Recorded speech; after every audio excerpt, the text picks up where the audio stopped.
নমস্কাৰ, আপোনালোক সকলোকে ডাটা নিউজলৈ স্বাগতম জনাইছোঁ।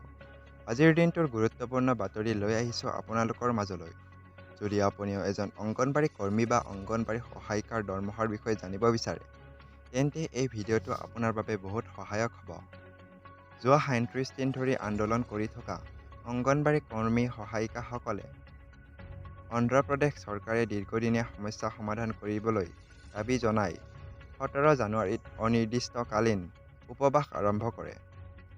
ৰাজ্যৰ প্ৰায় ১ লাখ অংগনবাড়ী শ্ৰমিক আৰু সহায়কাৰীৰ প্ৰকৃত দাবীৰ কথা বিবেচনা নকৰাৰ বাবে চৰকাৰৰ দোষাৰোপ কৰে।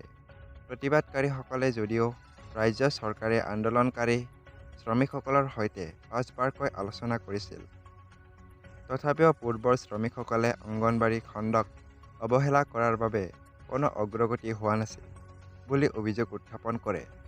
বিশ্ব বেংকৰ সহায়ত অনুষ্ঠিত এক কাৰ্যসূচী PM পোষণ অভিযানৰ লক্ষ্য হৈছে শিশুৰ ষ্টাণ্টিং হ্ৰাস কৰা আৰু মহিলাৰ ৰক্তহীনতা হ্ৰাস কৰি জন্মৰ সময়ত কম ওজন হ্ৰাস কৰা। প্ৰাক-বিদ্যালয়ত পুষ্টিকৰ খাদ্য যোগান ধৰি আৰু শিশুসকলক শিক্ষা প্ৰদান কৰি শিশুৰ যত্নৰ লগতে গৰ্ভৱতী মহিলাৰ আগতীয়া যত্ন লোৱাৰ অংগনবাড়ী কৰ্মীসকলে গুৰুত্বপূৰ্ণ ভূমিকা পালন কৰে। এই কামৰ বাবে অংগনবাড়ী শ্ৰমিক প্ৰতিমাহে ১০,০০০ টকা মাননি দিয়া হয়, আনহাতে অংগনবাড়ী সহায়কসকলক প্ৰতিমাহে ৭,০০০ টকা দিয়া হয়। কৰ্মীসকলক শিশু উন্নয়ন সেৱা আঁচনিৰ অধীনত স্বেচ্ছাসেৱক হিচাপে গণ্য কৰা হয়। এনেধৰণৰ ভিডিঅ'বোৰ চাই থাকিবলৈ আমাৰ চেনেলটো ছাবস্ক্ৰাইব কৰি এটা লাইক কৰি দিব।